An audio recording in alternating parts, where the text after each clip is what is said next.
Good morning, student. We are studying balancing of redox reaction or any other chemical reaction which are either redox or not. But in your syllabus especially, we have to balance the redox reaction, ठीक है, by ion electron method, oxidation number method, and heat and trial method. Heat and trial method we have already studied in class 10.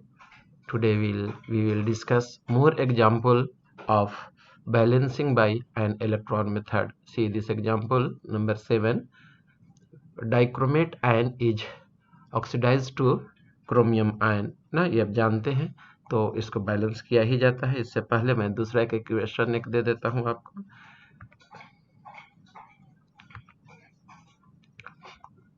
तो देखो यहाँ पर chromium तुम्हारा 2 atom था, यह chromium +3 में बदल रहा था, ठीक है। तो यहाँ पर 2 से मल्टीप्लाई कर दिए, ठीक है, तो तुम्हारा क्रोमियम आयन बैलेंस हो गया। अब यहाँ देखो ऑक्सीजन है, तो यहाँ H2O हम लोग को अपने तरफ से लेना पड़ गया। यहाँ 7 ऑक्सीजन है तो 7 H2O कर दिए, जिसकी वजह से हाइड्रोजन 14 हो गया। यहाँ हाइड्रोजन 14 कर दिए H+ आयन। अब ये चार्जेज देख लीजिए इस पर, तो क्रोमियम पर कितना चार्ज है, एक क्रोमियम पर 3 पॉजिटिव चार्ज, तो 2 क्रोमियम पर 6 पॉजिटिव चार्ज हो गया आपका।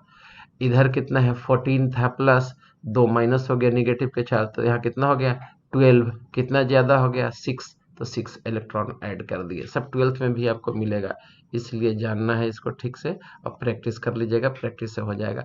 अब ये हाइड्रोजन सल्फाइड है, ये सल्फर में बदल रहा है, ठीक है।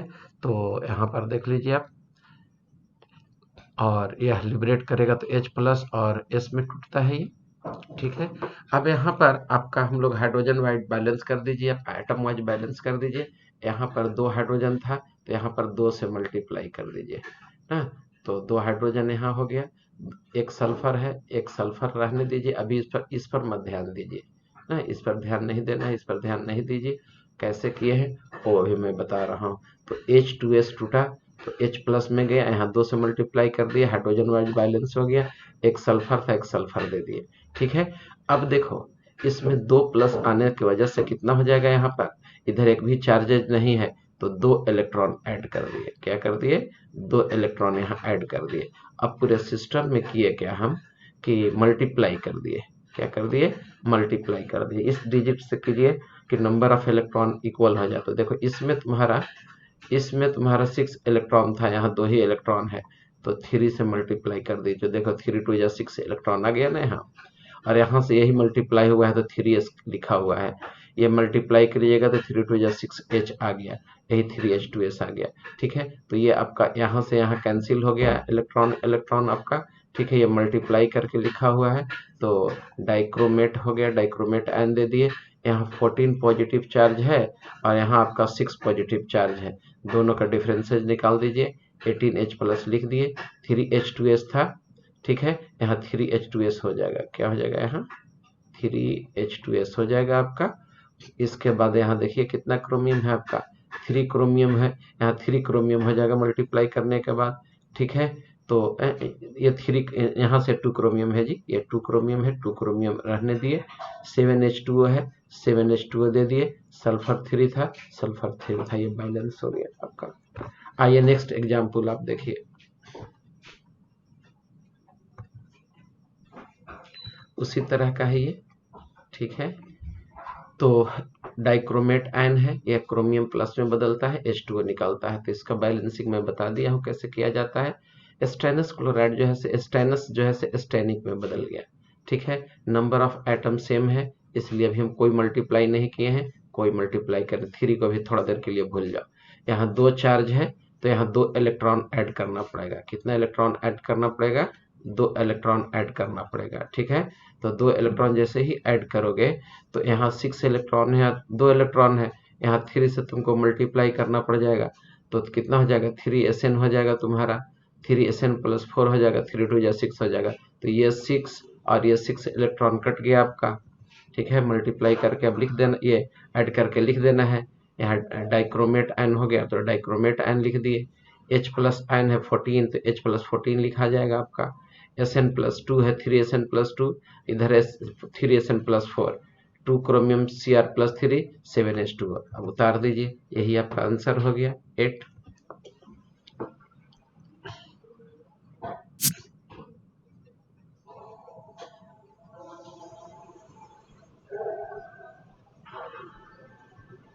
देखो यही इक्वेशन है तुम्हारा, डाइक्रोमेट आयन ले लिए, फेरस आयन को यह फेरिक आयन में बदल रहा है, ठीक है। तो यहाँ पर देखो तुम्हारा +2 से +3 गया है, ऑक्सीडेशन हुआ है कि रिडक्शन, कौन बताएगा? चलो कोई बताओ, यहाँ ऑक्सीडेशन हुआ कि रिडक्शन हुआ? ऑक्सीडेशन। ऑक्सीडेशन हुआ, ठीक है। अब यहाँ पर देख लो क्रोमियम +7 में है, ठीक है, और यहाँ पर कितना जा रहा है? 3 में जा रहा है, तो यहाँ पर तुम्हारा रिडक्शन हुआ है, ये मालूम होना है, ठीक है। अब आ जाइए एक एक करके, तो क्रोमियम डाइक्रोमेट आयन ले लिए, ठीक है, तो क्रोमियम का पार्ट ले लिए, इसमें बदल रहा था, ठीक है। यहाँ ऑक्सीजन है, तो यहाँ H2O लेना पड़ गया, यहाँ H2O लेने का मतलब है कि हाइड्रोजन लेना पड़ जाएगा हम लोग को, हाइड्रोजन ले लिए। अब देखो यहाँ 2 क्रोमियम है, तो यहाँ 2 से मल्टीप्लाई कर दिए, ठीक है। यहाँ 7O2 है, तो यहाँ 7H2O कर दिए, 14 हाइड्रोजन हो गया, 14 हाइड्रोजन से मल्टीप्लाई कर दिए इसको, ठीक है। अब यहाँ चार्ज टोटल देख लो, यहाँ 6 पॉजिटिव चार्ज है, और यहाँ 14 हो गया ये, और 2 माइनस कर दो 12, तो 6 ज़्यादा है, 6 इलेक्ट्रॉन ऐड कर दिए। ये फेरस आयन फेरिक आयन में बदल रहा है, तो ये 2 पॉजिटिव चार्ज और इधर 3 पॉजिटिव चार्ज, तो 1 इलेक्ट्रॉन जोड़ दिए इधर, लेकिन इधर 6 है, तो 6 से पूरे में मल्टीप्लाई कर दिए, 6 6 हर जगह हो गया, ये 6 से ये 6 कैंसिल हो गया, दोनों को ऐड करके लिख दिए, ठीक है। अब आइए, अब हम लोग को पढ़ना है टाइप्स ऑफ रिडॉक्स रिएक्शन। पहला है कॉम्बिनेशन रिएक्शन, तो 10 क्लास में ये पढ़ चुके हो कि दो सिंपल एटम आपस में कंबाइन करके, या एक एटम और एक मॉलिक्यूल, ठीक है, या दो मॉलिक्यूल आपस में कंबाइन करके एक लार्जर मॉलिक्यूल का फॉर्मेशन कर ले, ठीक है, सिंगल मॉलिक्यूल का कर ले जो कि कॉम्प्लेक्स होगा, उससे बड़ा होगा, वह कॉम्बिनेशन रिएक्शन कहलाता है।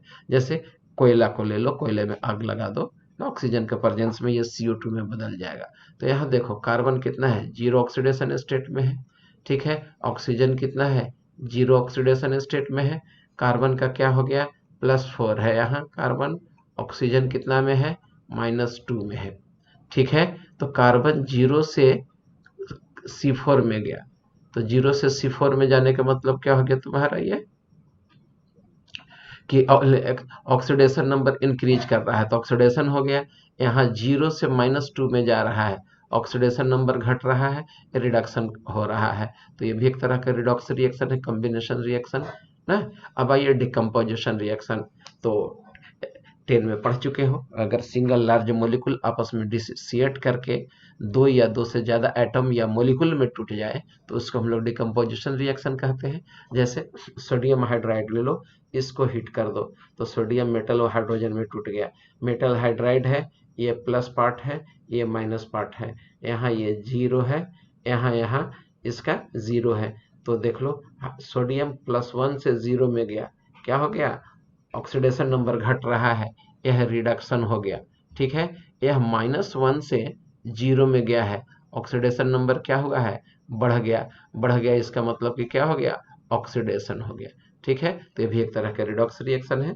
सिमिलरली KClO3 में देखो, ऑक्सीजन का -2 हो गया, तो टोटल हो गया 6 हो गया इसका, पोटासियम का +1 होता है, और क्लोरीन के यहाँ पर कितना हो जाएगा? +5 हो जाएगा, ठीक है। तो देखो यहाँ पर क्लोरीन हो गया -1, पोटासियम हो गया तुम्हारा क्या? +1, ऑक्सीजन हो गया 0, तो ऑक्सीजन -2 से यह 0 की तरफ जा रहा है, -2 से किसकी तरफ जा रहा है? 0 की तरफ जा रहा है, बढ़ रहा है ऑक्सीडेशन नंबर, ऑक्सीडेशन हो रहा है। वहीं क्लोराइड को देख लो, +5 से माइनस की तरफ जा रहा है, घट रहा है, रिडक्शन हो रहा है। तो डिकम्पोजिशन रिएक्शन भी आपको एक तरह का क्या है? ये दो एग्जाम्पल है, रिडॉक्स रिएक्शन है। वहीं मैं पिछले क्लासेज में बताया था, कैल्शियम कार्बोनेट का डिकम्पोजिशन रिडॉक्स रिएक्शन नहीं होता है, क्योंकि किसी भी एटम का वहां पर ना ऑक्सीडेशन होता है, ना रिडक्शन होता है। आइए डिस्प्लेसमेंट रिएक्शन पढ़ने हम लोग जा रहे हैं, अभी 10 में आप लोग का पढ़ा हुआ है। अगर कोई एटम, ठीक है, दूसरे आयनिक कंपाउंड से कंबाइन करने के बाद उसके आयंस को रिप्लेस कर दे, आइदर बाय मेटल और नॉन मेटल, तो उस प्रोसेस को हम लोग डिस्प्लेसमेंट रिएक्शन कहते हैं। और इस मेटल और नॉन मेटल के आधार पर डिस्प्लेसमेंट रिएक्शन दो तरह का हो गया, मेटल डिस्प्लेसमेंट और नॉन मेटल डिस्प्लेसमेंट। जैसे कॉपर सल्फेट का सॉल्यूशन ले लीजिए, इसका कलर ब्लू कलर का होता है, उसमें जिंक डाल दीजिए, थोड़ा देर में वह व्हाइट हो जाता है। क्यों? जिंक जो होता है कॉपर से ज़्यादा रिएक्टिव होता है, कॉपर को रिप्लेस कर देगा। तो यहाँ कॉपर देख लो तुम्हारा +2 फॉर्म में है, ठीक है। यहाँ कॉपर कितना है? 0 फॉर्म में है। यहाँ Zn 0 है, तो यहाँ Zn क्या है आपका? +2 फॉर्म में है, ठीक है। तो कॉपर यहाँ +2 से 0 में गया है, घट रहा है, रिडक्शन हो रहा है। वहीं आपका जिंक 0 से +2 में गया है, ऑक्सीडेशन नंबर बढ़ रहा है, यानी कि क्या हो गया? प्रोसेस ऑक्सीडेशन कहला गया, ठीक है। तो ये आपका एक तरह का रिडॉक्स रिएक्शन था। उसी तरह से क्रोमियम और एल्युमिनियम में, क्रोमियम ऑक्साइड में एल्युमिनियम डाल दीजिए तो आपको एल्युमिनियम ऑक्साइड और क्रोमियम मिलेगा, ठीक है।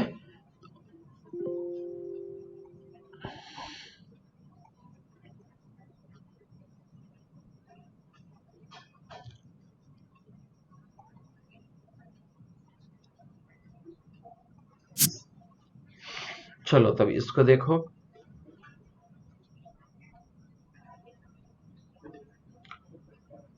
एक ऑक्सीजन का -2 तो 3 के लिए हो गया -6, तो क्रोमियम का ऑटोमेटिक कितना हो गया? +6। तो 2 क्रोमियम का +6, तो एक क्रोमियम का कितना हो जाएगा? +3 हो जाएगा। एक क्रोमियम का +3 हो गया। यहाँ देख लो क्रोमियम का कितना हो गया? 0 हो गया, ठीक है। एल्युमिनियम यहाँ 0 है, यहाँ देख लो एल्युमिनियम +3 स्टेट में है यहाँ, ठीक है। ऑक्सीडेशन नंबर कैलकुलेट करके देखो, निकल जाएगा +3। तो यहाँ एल्युमिनियम 0 से +3 में गया है, ठीक है। प्रोसेस क्या हो गया? ऑक्सीडेशन हो गया, ठीक है। क्या हो गया? ऑक्सीडेशन हो गया। और यह क्रोमियम +6 से 0 में चला गया। किस चीज में चला गया? +6 से +3 से 0 में गया है, तो यहाँ पर ऑक्सीडेशन नंबर क्या हो रहा है? घट रहा है। तो ये प्रोसेस आपका रिडक्शन हो गया, ठीक है। भी एक तरह का रिडॉक्स रिएक्शन है। नॉन मेटल डिस्प्लेसमेंट अब हम लोग पढ़ने जा रहे हैं। जैसे वाटर में फ्लोरीन डाल दीजिए तो HF बनता है और O2 निकलता है, ठीक है। याद रखना, नॉन मेटल से तक तो जनरली आपको नॉन मेटल रिएक्ट नहीं करता है वाटर से, अगर किया भी तो हाइड्रोजन गैस लिबरेट नहीं करता है, जबकि एक्टिव मेटल करते हैं। याद रखना ये चीज़ को, 10 में पढ़े होंगे तुम लोग। तो यहाँ फ्लोरीन से वाटर का रिएक्शन कराइएगा, हाइड्रोजन फ्लोराइड मिलेगा और ऑक्सीजन मिलेगा। तो यहाँ देखो फ्लोरीन है 0 ऑक्सीडेशन स्टेट, यहाँ है तुम्हारा ये -1 में, तो ये हो गया आपका 0 से -1 की तरफ चला गया, ठीक है, घट गया, यानी कि प्रोसेस क्या हो गया? रिडक्शन हो गया। यहाँ आपका हाइड्रोजन +1 है, ठीक है। यहाँ हाइड्रोजन भी +1 है, हाइड्रोजन का कुछ नहीं हो रहा है। ऑक्सीजन यहाँ आपका -2 में है और यहाँ ऑक्सीजन क्या है आपका? 0 में है। तो ये आपका -2 से 0 में चला गया, ऑक्सीडेशन नंबर क्या हो गया? इंक्रीज कर गया।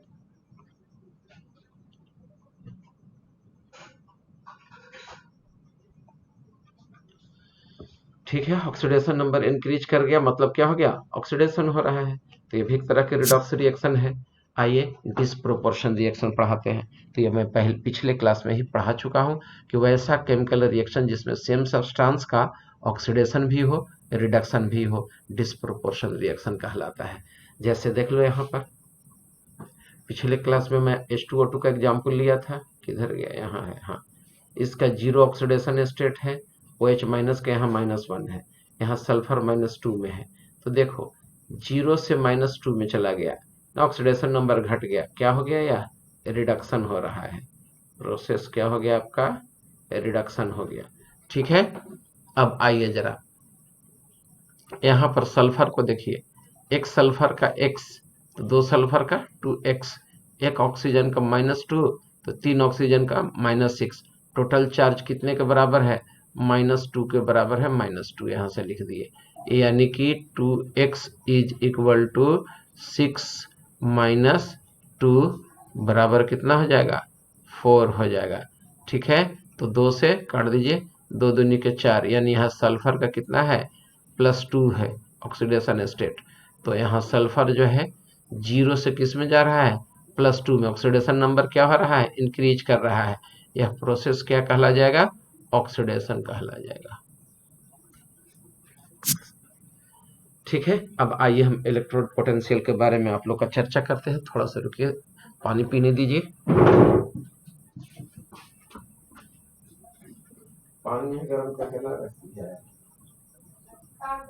है गरम में।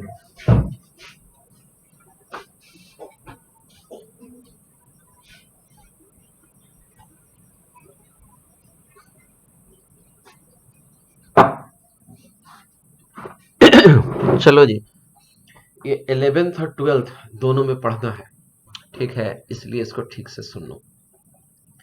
इलेक्ट्रोड पोटेंशियल, सबसे पहले तो जानो कि इलेक्ट्रोड है क्या। तो इलेक्ट्रोलाइटिक सेल होता है। क्या होता है? इलेक्ट्रोलाइटिक सेल होता है और इसमें दो इलेक्ट्रोड होता है, ठीक है। तो दो इलेक्ट्रोड होता है, एक को कहते हैं एनोड और एक को कहते हैं कैथोड, ठीक है, इलेक्ट्रोलाइटिक सेल में। तो कोई भी इलेक्ट्रोड ले लो और उसको इलेक्ट्रोलाइटिक सॉल्यूशन में डाल दो। सपोज कि जिंक का रड ले लिए, इलेक्ट्रोड की तरह वह काम करेगा जिंक का रड। ये जिंक का रड है, ठीक है। तो इसमें जिंक के सॉल्ट का सॉल्यूशन बना दीजिए, कोई भी सॉल्ट ले लीजिए, जिंक क्लोराइड ले लीजिए, जिंक सल्फेट ले लीजिए, ठीक है ना। ये इलेक्ट्रोलाइट कहला जाता है। तो ये इस इलेक्ट्रोड और इलेक्ट्रोलाइटिक सॉल्यूशन के बीच में पोटेंशियल डिफरेंस सेटअप हो जाता है। इसी को हम लोग इलेक्ट्रोड पोटेंशियल कहते हैं। और यह इलेक्ट्रोड पोटेंशियल दो तरह का होता है, ऑक्सीडेशन पोटेंशियल और रिडक्शन पोटेंशियल। वैसा electrode which has more tendency to lose the electron are called oxidation potential, ठीक है। और रिडक्शन पोटेंशियल कहेंगे वैसा potential which has more tendency to gain the electron are called reduction potential, ठीक है। अब एक एनिमेशन से दिखा रहा हूं, ठीक है। ये तुम्हारा जिंक इलेक्ट्रोड है और ये डाला हुआ है जिंक सल्फेट में। तो जिंक सल्फेट जो होगा तुम्हारा, यहाँ पर ZnSO4 है, ठीक है। रुक, इसको सुधार ही देता हूँ।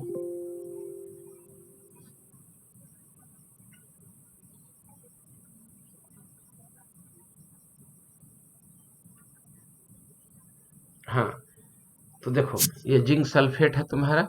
जिंक सल्फेट जो होगा तुम्हारा पानी में डालने से, इलेक्ट्रोलाइटिक सॉल्यूशन बनाने से डिसइंटीग्रेट कर जाएगा Zn+2 में और SO4-2 में अलग अलग हो जाता है, ठीक है। तो यही जिंक आयन जो होता है इसके इलेक्ट्रोड से टकराता है। जिंक इलेक्ट्रोड से टकराएगा, वहां से इलेक्ट्रॉन ले लेगा और लेकर के Zn में बदल जाएगा, ठीक है। और क्या कहा जाता है, यहाँ पर जब इलेक्ट्रॉन निकल जाएगा तो क्या चीज चार्ज डेवलप कर जाएगा, पॉजिटिव चार्ज डेवलप कर जाएगा, ठीक है। तो यहाँ पर चार्ज डेवलप कर रहा है किसके किसके बीच में, इस इलेक्ट्रोड पर। तो जो चार्ज का मूवमेंट हो रहा है इसका मतलब पोटेंशियल डिफरेंसेज है। तो the potential difference between electrode and it's electrolytic solution is called electrode potential. देखो कैसे अटैक करता है वो देख लो। Zn+2 जा रहा है, दो इलेक्ट्रॉन लेने के बाद वहां से Zn में बदल गया, ठीक है। और नेक्स्ट Zn जो है वहां से आपको सल्फेट आयन से कंबाइन करके जिंक सल्फेट बनाएगा और जिंक सल्फेट फिर टूटेगा Zn+2 में और SO4-2 में। तो ये Zn+2 फिर इलेक्ट्रोड से जाकर टकराएगा, वहां से दो इलेक्ट्रॉन लेने के बाद न्यूट्रलाइज हो जाएगा और वहां से Zn+2 दूसरा निकलेगा और इस तरह से इलेक्ट्रोड आपका डिजोल्व करता चला जाएगा और इलेक्ट्रोड पर पॉजिटिव चार्ज डेवलप करता जाएगा। The potential developed between the metal electrode and its ion in the solution is known as electrode potential, और इसी को हम लोग इलेक्ट्रोड पोटेंशियल कहते हैं। The potential developed between metal electrode and its ion at 1 m concentration and 1 bar pressure at 298 Kelvin temperature is known as standard electrode potential। Standard condition में अगर ये इलेक्ट्रोड पोटेंशियल मेजर किया जा रहा हो तो इसको हम लोग क्या कहते हैं, ये स्टैंडर्ड इलेक्ट्रोड पोटेंशियल कहते हैं, ठीक है। आइए अब दूसरा स्लाइड दिखलाता हूँ। तो अभी जैसा कि मैं आप लोगों को बताया कि इलेक्ट्रोड पोटेंशियल दो तरह का होता है। कौन कौन? ऑक्सीडेशन पोटेंशियल और रिडक्शन पोटेंशियल, ठीक है। तो ऑक्सीडेशन पोटेंशियल किसको कहेंगे? When the metal atom of electrode loses electron to the electrode, ठीक है। क्या करेगा? तो मेटल एटम जो होता है किसके? इलेक्ट्रोड का क्या करेगा? इलेक्ट्रॉन लूज करेगा, ठीक है। And gets oxidize to metal ion, अपने मेटल आयन में बदल जाता है। Metal ion so formed goes to the solution and electrode developed negative charge, और इलेक्ट्रोड पर क्या हो जाता है? निगेटिव चार्ज हो जाता है। तो ऐसे इलेक्ट्रोड जहाँ ऑक्सीडेशन हो रहा हो उसको एनोड कहते हैं। और इलेक्ट्रोलाइटिक सेल में के केस में होता क्या है कि एनोड जो होगा वो आपका निगेटिव टर्मिनल होगा। कैसा टर्मिनल होगा? Negative terminal. देखो ऐसा होगा, ठीक है। कैसे होता है? तो मेटल इलेक्ट्रोड जो है वो इलेक्ट्रॉन लूज करता है, तो इलेक्ट्रॉन इस पर चला गया और आयन जो बना वो सॉल्यूशन में आ गया, ठीक है। अब दूसरा हो गया रिडक्शन पोटेंशियल। रिडक्शन पोटेंशियल में होता क्या है कि सर इलेक्ट्रोलाइटिक फिर से सॉल्यूशन एक में। बार। हाँ बेटी बोल।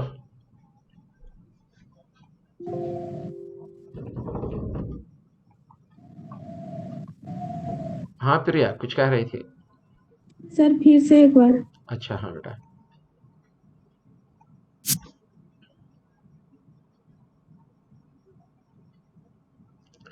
इलेक्ट्रोड पोटेंशियल क्लियर हुआ कि नहीं, किसको कहते हैं? Yes sir. और ये दो तरह का हो गया। पहला हो गया oxidation potential. In the case of oxidation potential, the electrode, this is the electrode, it will lose electron. Suppose it is made up of M, it will lose electron and itself becomes M plus 2, and the rod acquires negative charge, और इस पर negative charge acquire हो जाता है। Why so?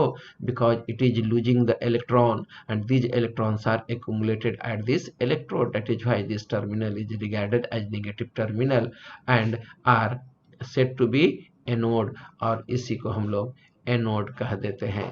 क्या कह देते हैं? एनोड कहते हैं। and gradually the rod will dissolve in the solution. Why so?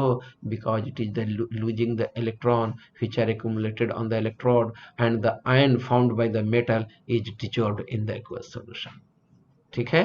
तो since this electrode has tendency to the lose the electron, that is why this is known as oxidation potential. Clear है रिया? Yes sir. चलो अब देखो, reduction potential में तुम्हारा क्या होगा कि जो सॉल्यूशन में, इलेक्ट्रोलाइटिक सॉल्यूशन में जो आयन है ना, ये आयन जाएंगे इस इलेक्ट्रोड पर, यहाँ से इलेक्ट्रॉन रिसीव करेंगे, ठीक है। इलेक्ट्रॉन रिसीव करके अपने जा करके यहाँ लिबरेट होकर के डिपॉजिट हो जाएगा। यही तो है, दो इलेक्ट्रॉन रिसीव करके मेटल में बदल गया। तो यहाँ से इलेक्ट्रॉन निकल रहा है, कौन ले रहा है?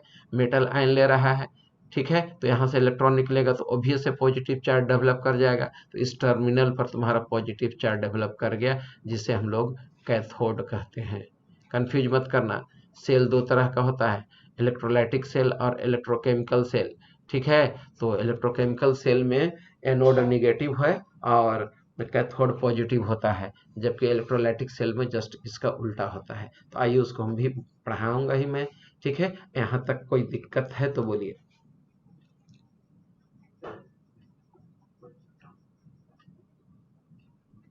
रिया क्लियर है? Yes sir. कैफ क्लियर है? Yes sir. चलिए ठीक है बेटा, देखिए अब थोड़ा एनिमेशन अगर दिए होंगे तो ठीक है, नहीं दिया हो कोई बात नहीं है। इलेक्ट्रोड पोटेंशियल किस चीज़ पर डिपेंड करता है? कॉन्सेंट्रेशन पर डिपेंड करता है, नेचर ऑफ मेटल पर डिपेंड करता है, उसके आयन पर डिपेंड करता है, प्रेशर टेम्परेचर कंडीशन पर डिपेंड करता है, ठीक है। अब आइए रेफरेंस इलेक्ट्रोड, तो ये पढ़ना नहीं है, हम ट्वेल्थ में पढ़ाएंगे इसको, ठीक है। तो इसको मैं स्किप कर रहा हूँ, ठीक है। अब आ जाइए सेल पोटेंशियल के बारे में, आपको मैं बताया कि the difference between the electrode, हाँ सेल पोटेंशियल अब क्या है वो आप सुन लीजिए। तो जैसे देख लो, एक हम सेल बनाए, ठीक है। इसमें दो इलेक्ट्रोड हो गया, ठीक है। एक का नाम है एनोड और दूसरा का नाम है कैथोड, सी लिख दिए, ठीक है। तो एनोड और कैथोड के बीच में जो पोटेंशियल डिफरेंस होगा, इसी पोटेंशियल डिफरेंस को हम लोग सेल पोटेंशियल कहते हैं। The difference between the electrode potential of the two electrode constituting an electrochemical cell is known as EMF or the cell potential. Thus we can say that cell potential, that is E naught of the cell, is equal to E cathode minus E anode.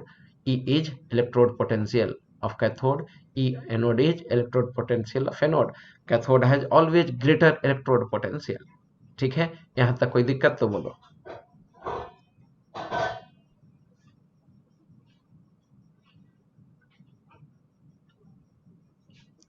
दो electrode हो गया, anode और cathode, दोनों के बीच का जो potential difference होता है, इसी को हम लोग ईएमएफ ऑफ द सेल कहते हैं या सेल पोटेंशियल कहते हैं, ठीक है। यहाँ तक कोई दिक्कत तो बोलो। Riya, no sir. माइक किसका ऑन है जी? चलिए, अब हम लोग पढ़ने जा रहे हैं इलेक्ट्रोकेमिकल सेल। ठीक है, तो इलेक्ट्रोकेमिकल सीरीज पढ़ने जा रहे हैं। इलेक्ट्रोकेमिकल सीरीज क्या है? हाँ, एक चीज और याद रखो यहाँ पर, कि इलेक्ट्रोड पोटेंशियल जो दो तरह का हो गया। इलेक्ट्रोड पोटेंशियल दो तरह का, ऑक्सीडेशन पोटेंशियल और रिडक्शन पोटेंशियल। दोनों का न्यूमेरिकल वैल्यू एक होता है। ठीक है, सिर्फ साइन अलग अलग होता है। ठीक है, याद रखना। ऑक्सीडेशन पोटेंशियल और reduction potential both are equal, but they have opposite sign, only sign अलग अलग होता है। ठीक है, और for the sake of convenience reduction potential is taken in practice, और उसे ही प्रैक्टिस में लिया जाता है। इलेक्ट्रोकेमिकल सीरीज हम लोग पढ़ने जा रहे हैं। ये 12th में भी पढ़े हैं, पढ़ाएंगे, 11th में भी पढ़ रहे हैं आप। इसके बाद आप 10 में पढ़े होंगे, 8 में पढ़े होंगे इलेक्ट्रोकेमिकल सीरीज। ये series contains a species arranged in sequential order. Decreasing or increasing order of the standard electrode potential is known as electrochemical series. Electrochemical series क्या है? तो it is arrangement of atoms or element in increasing order or decreasing order of electrode potential ना। Generally हम लोग reduction potential for sake of convenience लेते हैं। अगर इसको हम लोग इंक्रीजिंग ऑर्डर में सजा दिए, ठीक है, या डिक्रीजिंग ऑर्डर में सजा दिए, तो जो सीरीज मिलता है उसी को हम लोग इलेक्ट्रोकेमिकल सीरीज कहते हैं। यहां तक कोई दिक्कत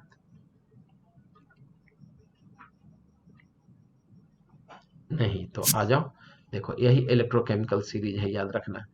लिथियम, पोटासियम, बेरिलियम ना। इसको कैसे याद करोगी? कॉपी पर लिखो,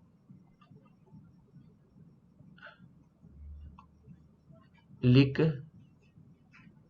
बा, लिखबा, काना, काना, मांगल, जिंक।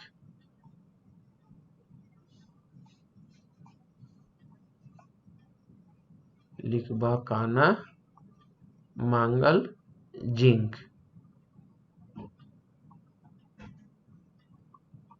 कर फेकौनी, कर फेकौनी,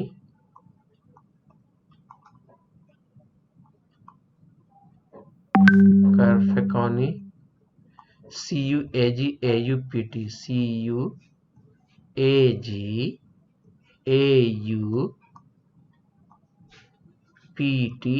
याद रखना।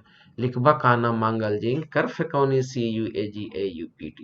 ठीक है, तो देखो लिखबा, लिथियम, क से पोटासियम, बा से बैरियम, का से हो गया काना, काना है ना यहाँ पर काना, कैल्शियम, ना से सोडियम, मांगल, मैग्नीशियम, एल्युमिनियम, एन, आगे उसी में मांगल, जिंक।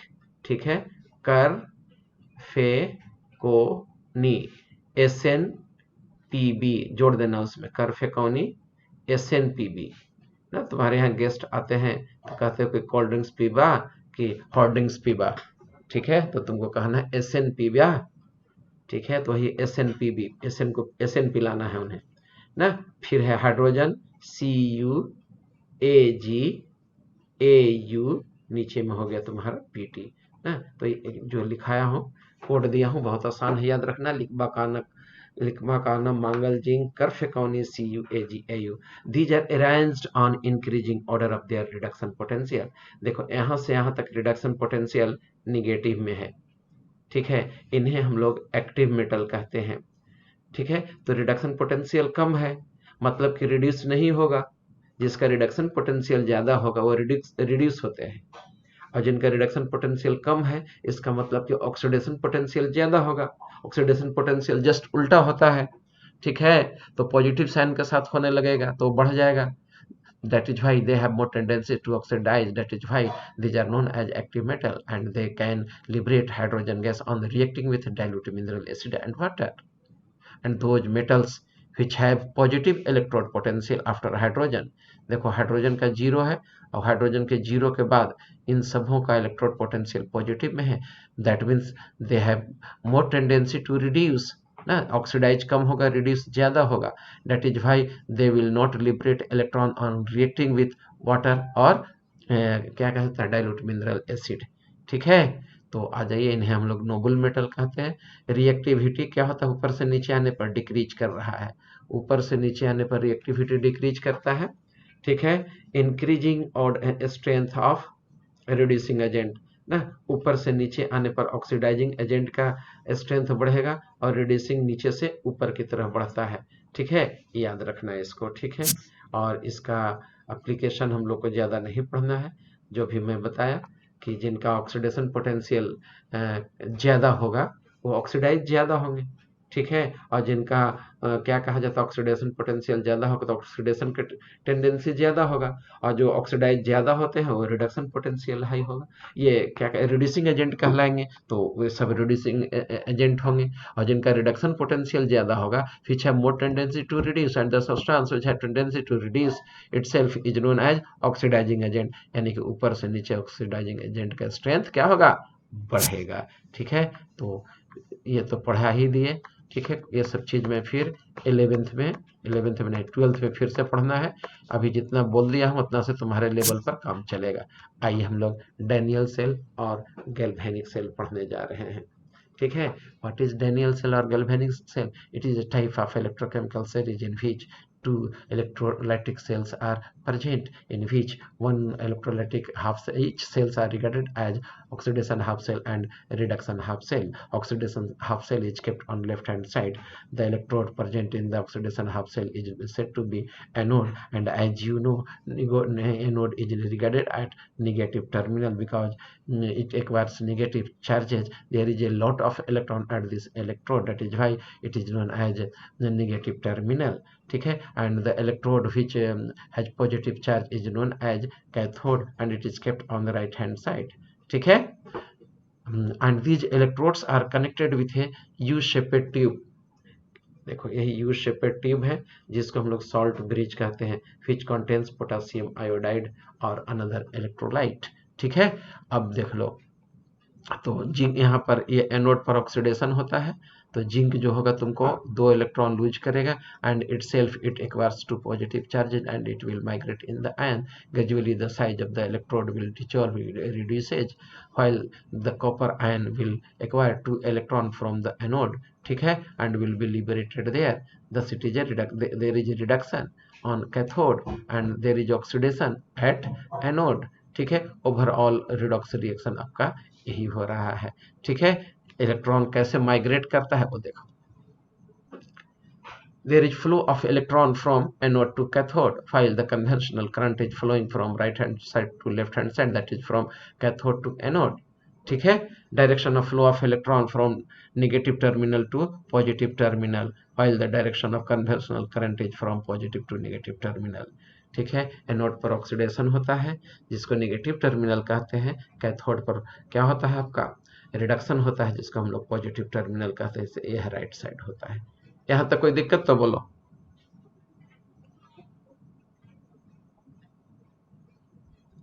हाँ जी बोलो।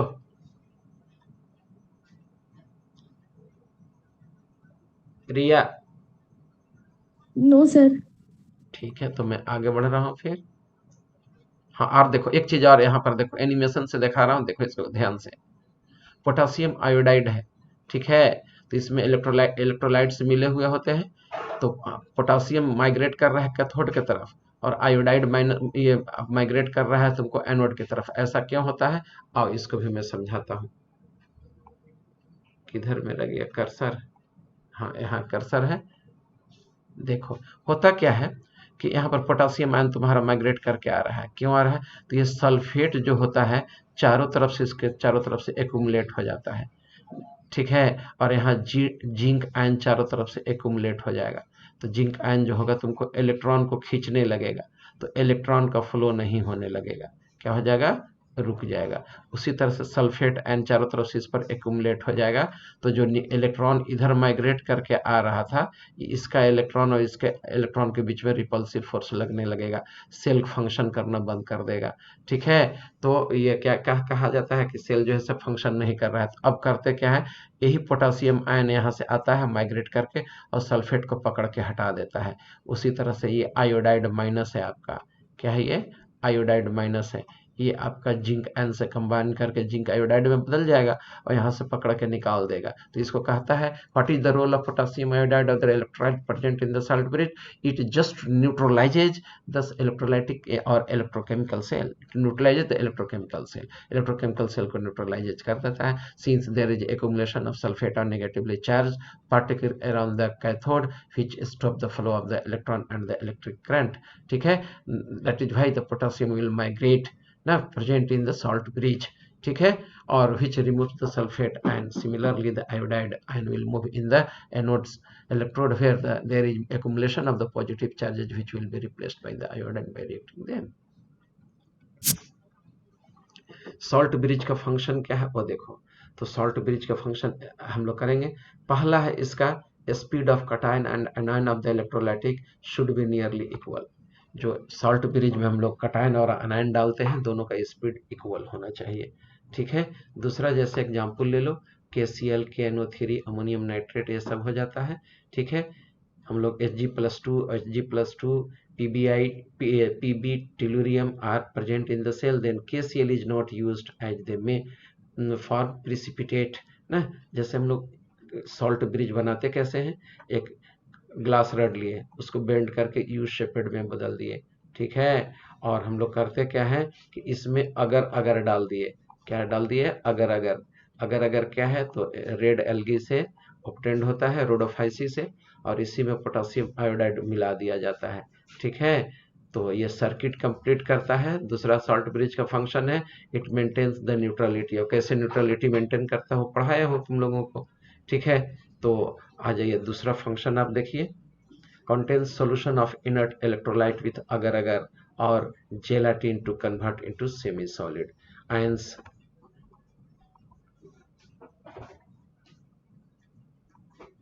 Ions of inert electrolyte do not involve in any chemical change.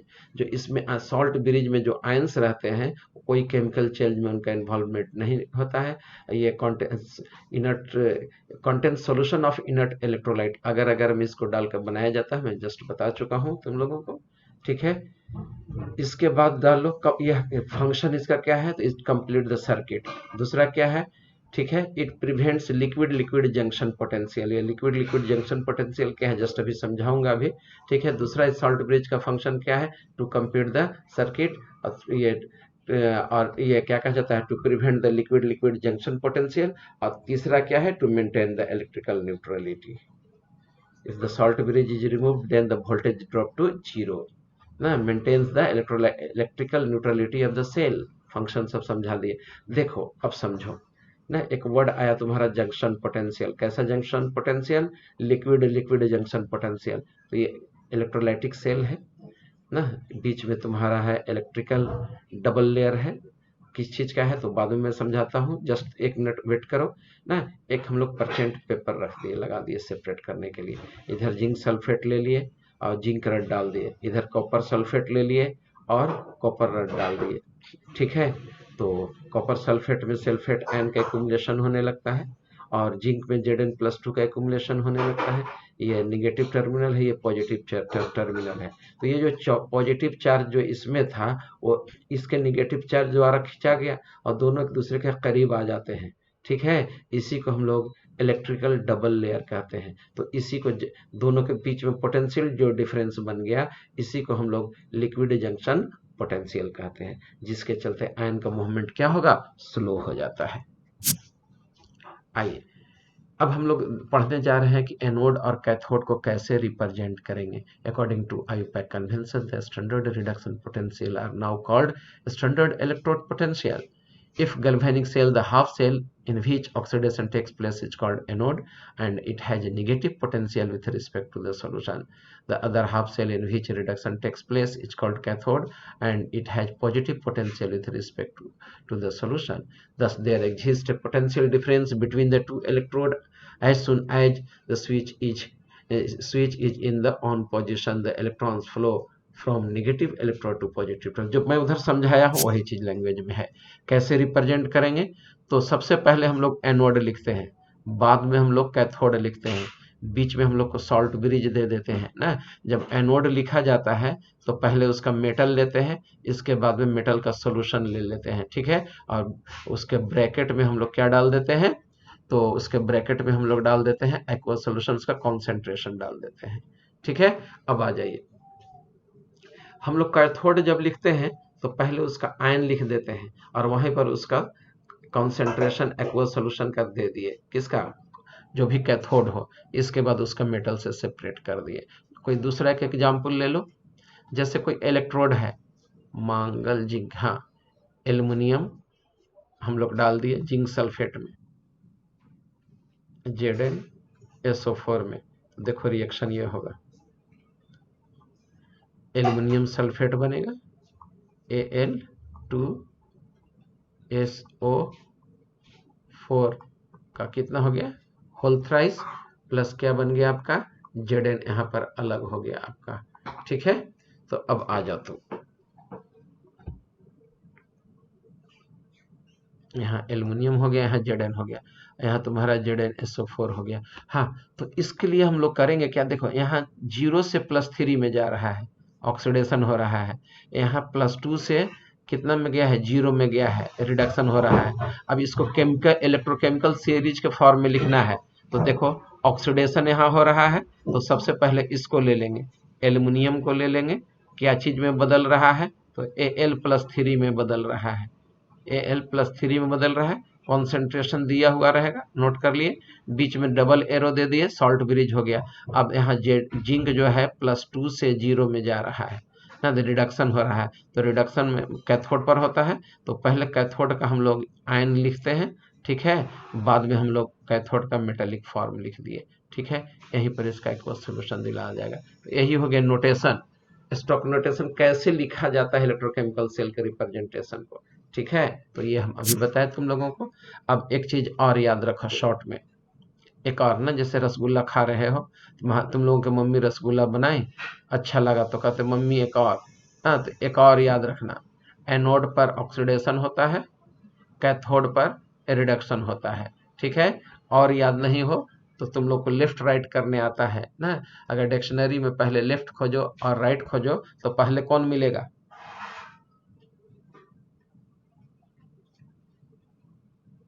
बोलो। लेफ्ट।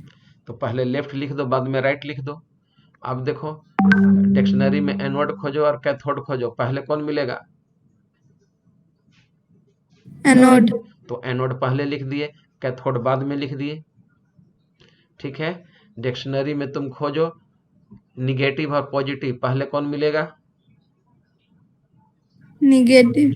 तो निगेटिव पहले लिख दिए, बाद में पॉजिटिव लिख दिए, ठीक है। अब हम लोग ऑक्सीडेशन ले लिए और रिडक्शन लिखना है, तो पहले डिक्शनरी में ऑक्सीडेशन मिलेगा, रिडक्शन बाद में मिलेगा, लिख दिए। तो देख लो, याद रखने का टेक्निक है ये।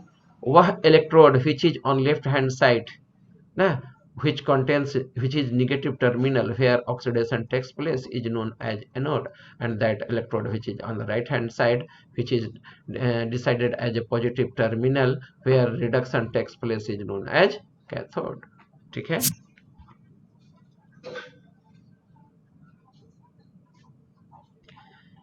ठीक है, तो ये चैप्टर आपका फिनिश हो गया, थोड़ा प्रैक्टिस कर लीजिएगा, खासकर आपका ये क्या कहा जाता है, बैलेंसिंग और ऑक्सीडेशन